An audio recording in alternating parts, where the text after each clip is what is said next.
देखिए, कुदरत के दो नियम हैं, या तो देकर जाओ या सब कुछ छोड़कर जाओ। साथ में ले जाने की कोई व्यवस्था नहीं है। आप कितना भी धन कमा लो, कितना भी नाम यश कमा लो, सब यहीं छोड़ के जाना है। आप सोचो कि मैं साथ में लेके जा सकूं, तो ऐसी कोई व्यवस्था नहीं है। दो ही ऑप्शन कुदरत ने हमारे सामने रखे हैं, देकर जाओ या छोड़कर जाओ। या तो ये चुनो या ये चुनो, लेकिन आप साथ में कुछ लेके नहीं जा सकते। ये कुदरत का नियम है। एक बार की बात है कि एक छोटा सा बच्चा नंगे पांव धूप में फूल बेच रहा था। एक सज्जन की दृष्टि उस पर पड़ी। सज्जन ने देखा कि उसके पांव जल रहे हैं। मन में करुणा आ गई। वो पास ही की दुकान से उस बच्चे के लिए बूट खरीद के लेकर आए और उस बच्चे से कहा, बेटा तुम ये शू पहन लो, तुम्हारे पैर जल रहे होंगे। वो बच्चा खुशी से पागल हो गया और तुरंत शूज पहन लिए। और जैसे ही जूते पहने तो बड़ा खुश हुआ, बड़ा आनंदित हुआ और उस व्यक्ति का हाथ पकड़ लिया। और उस व्यक्ति का हाथ पकड़कर वो बच्चा बोला, अंकल आप भगवान है ना? वो व्यक्ति बोला, नहीं बेटा मैं भगवान नहीं हूँ, मैं बस ऐसे ही एक साधारण सा इंसान हूँ। लेकिन तुम ये बात क्यों कह रहे हो?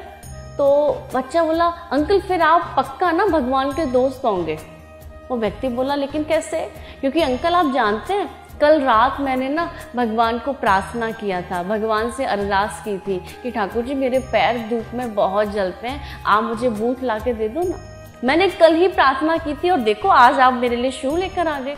उस व्यक्ति की आंखों में ये सुनकर आंसू आ गए और उस व्यक्ति ने मन में सोचा कि देखो, भगवान का दोस्त बनना ज्यादा मुश्किल नहीं है। जब आप किसी की सहायता करते हैं तो आप श्री ठाकुर जी के मित्र होने का कार्य ही आप कर रहे होते हैं। देखिए, परमात्मा अकेले समर्थ होता है सबकी सहायता करने में। आप ये बात ध्यान रखिए।